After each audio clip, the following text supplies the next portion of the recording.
तो रात का अंधेरा होता है। करीब रात के 3 बज रहे थे या फिर बोल सकते हैं हम सुबह के 3 बज रहे थे। एक महिला उठती है, अपने दोनों बच्चों को जो है कुल्हाड़ी से काट देती है। उसके बाद खुद भी कुल्हाड़ी से जो है मरने की कोशिश करती है, अपनी गर्दन को काटती भी है, लेकिन वो काट नहीं पाती है। लेकिन इतना गुस्सा किस बात का दोस्तों? ऐसा बच्चों ने क्या बिगाड़ दिया था? और बच्चे छोटे होते हैं दोस्तों, बच्चे की उम्र एक की 10 साल, एक की 6 साल होती है। आखिर ऐसा उसने क्यों किया? ऐसा कदम क्यों उठाया? तो ये पूरी घटना दोस्तों विस्तार से इसको जानेंगे, लेकिन वीडियो में आगे बढ़ने से पहले आपसे रिक्वेस्ट है कि आप चैनल को सब्सक्राइब कर लें और अगर आपने अभी तक लाइक नहीं किया तो लाइक कर दें। तो दोस्तों ये घटना जो है एक अपने आप में ही एक चिंता का विषय है और ये घटना दोस्तों एक सच्ची घटना है। ये सच्ची घटना है उड़ीसा की। उड़ीसा में एक झारसुगड़ा जिला होता है, वहाँ पर टांगपाली नाम का गाँव, वहाँ की घटना है। तो दोस्तों इस घटना को आप चाहे तो इंटरनेट पे भी सर्च कर सकते हो, ये सच्ची घटना है। तो होता क्या है दोस्तों, 12 अप्रैल की बात थी। 12 अप्रैल के करीब रात के 3 बजे के आसपास का समय हो रहा था। इधर पत्नी की नींद खुलती है और पत्नी की नींद खुलती है। अब वो उसका जो पति होता है, जिसका नाम होता है सौरभ, सौरभ से बोलती है कि मेरे पेट में काफ़ी दर्द हो रहा है, काफ़ी गैस भी बन रही है, एसिडिटी हो रही है, खट्टी डकारें आ रही हैं, काफ़ी दिक्कत हो रही है, मैं सो नहीं पा रही हूँ, मुझे अनकम्फर्ट मतलब एक प्रकार से बोलें तो काफ़ी बेचैनी महसूस हो रही है। तो एक काम करो, तुम पास में ही जो दुकान है, एक दोस्तों पास में ही एक दुकान होती है, मतलब दुकान तो बंद रहती है लेकिन वो जो दुकान थी वो घर घर से लगी हुई थी। तो वो बोलती है कि एक काम करो, पास में जाके उधर से इनो जाके ले आओ। दुकान तो बंद होगी लेकिन दरवाज़ा खटखटाओगे तो उधर पर जो जिसकी दुकान है वो दुकान खोल के इनो दे देगा, ऐसा कुछ बात होती है। तो सौरभ बोलते ठीक है, मैं अभी जाता हूँ और जो पास में जो दुकान है वहाँ से इनो लेके आता हूँ। अब दोस्तों इधर पर करीब 10 मिनट का समय लग जाता है, क्योंकि अब वो सौरभ जो गया था जिसके इधर दुकान तो बंद थी, दरवाज़ा खटखटाया, फिर उसने बताया कि मुझको इनो चाहिए, जो मेरी वाइफ है उसके पेट में काफ़ी दिक्कत हो रही है। तो टाइम लग जाता है, करीब 10 मिनट लग जाते हैं। लेकिन इस 10 मिनट के अंदर दोस्तों खेल हो जाता है। वो जो महिला होती है, वो महिला कुल्हाड़ी रखी रहती है घर पर, उस कुल्हाड़ी से सोते हुए बच्चों पर वार करती है। अब एक बेटा होता है जो कि 10 साल का होता है, एक छोटी बेटी होती है जो कि 6 साल की होती है, और दोनों के कुल्हाड़ी से टुकड़े टुकड़े कर देती है जब तक वो पूरी तरीके से मर नहीं जाते। उसके बाद वो खुद भी अपने ऊपर गर्दन पर वार करती है और वहीं पर तड़पने लगती है। इतने में 10 मिनट का समय आसपास हो जाता है। वो पति उसका सौरभ जो आता है घर पर।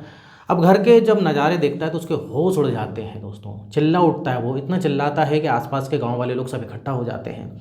वो देखते हैं कि क्या हुआ। वो बताता है कि मैं इनो लेने गया था, ऐसी बात है और ये हादसा हो गया। कौन करके गया, किसने किया, ये किसी को नहीं पता। अब इधर वो पुलिस आती है, उसके पहले दोस्तों इसको हॉस्पिटल ले जाया जाता है। इसकी वाइफ क्या है, जिंदा थी, तो लोगों को लग रहा था कि इसको पहले बचा लो, अभी जिंदा, इसकी सांसें चल रही हैं। लेकिन बच्चों के तो दोस्तों बोले तो टुकड़े टुकड़े हो गए थे, वो तो उधर पर बच नहीं पाए। तो सब लोग गांव वाले भी सोचते हैं कम से कम इसकी वाइफ बच जाए। अब वाइफ को हॉस्पिटल में एडमिट किया जाता है तो डॉक्टर उसको बचा लेते हैं। अब इधर पर पुलिस इन्वेस्टिगेशन करती है, समझ में नहीं आता है किसने हत्या करी। अब सौरभ से पूछते हैं, गाँव वाले से पूछते हैं किसी ने किसी को देखा क्या, लेकिन किसी को कुछ पता नहीं रहता। अब इधर पर ये भी अभी भर्ती थी, मतलब इसकी वाइफ जो भर्ती थी, मतलब ये है कि खतरे से तो मतलब खतरे से ये बाहर हो गई थी। अब पुलिस क्या करती है दोस्तों, कुल्हाड़ी पर फिंगरप्रिंट वगैरह जो होते हैं वो सब चेक वगैरह करती है। जब चेक करती है तो पता लगता है कि उसकी वाइफ के ही फिंगरप्रिंट है। मतलब जो उसकी वाइफ होती है, जिसका नाम होता है दोस्तों रंजीता। अब ये रंजीता की फिंगरप्रिंट है। रंजीता से पूछा जाता है कि तुमने क्यों मारा, तो रंजीता सबको सच सच बता देती है।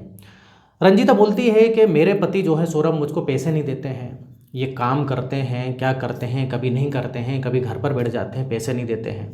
काफ़ी पैसे की तंगी थी, यहाँ तक कि बेटा स्कूल नहीं जाता है। बेटा बोलता है कि मेरे पास बुक नहीं है, मेरे पास ड्रेस नहीं है, ड्रेस फट गई है, तो मैं स्कूल क्यों जाऊँगा, क्या करूँगा स्कूल जाके। अब इधर पर कई बार ऐसा होता था कि खाने पीने की दिक्कतें हो जाती थी। अब कई बार बच्चे पैसे मांगते थे कि कुछ कुछ खाना है या स्कूल जाना रहता था तो ड्रेस ले दो कम से कम मम्मी। तो मैं काफ़ी परेशान हो गई थी और जब भी सौरभ से पैसे मांगती थी अपने पति से तो चिल्लाता था, बोलता था कि तुम्हें जो करना हो करो, तुमने बच्चे पैदा करे हैं, तुम पालो, मेरे पास पैसा नहीं है। और ये पैसा जो है शराब पिया करता था, कभी कुछ कमा भी ले तो शराब पी लेता था, घर पे बैठा रहता था, कुछ काम धाम करता नहीं था। मैं बहुत तंग आ गई थी। बच्चे मुझसे बार बार बोलते थे कि माँ पैसे दो पैसे दो, तो मैं बहुत तंग आ गई।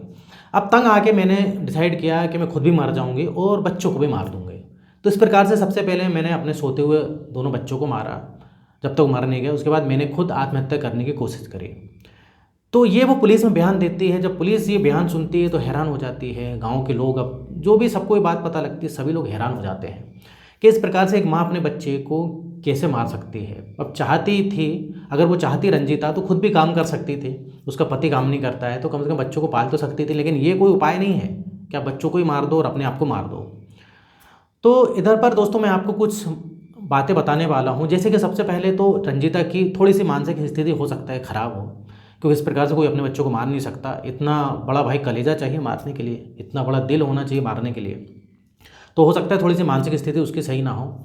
लेकिन दोस्तों आए दिन आपने देखा होगा घर में जो लड़ाई झगड़े होते हैं ज़्यादातर पैसे के लिए होते हैं।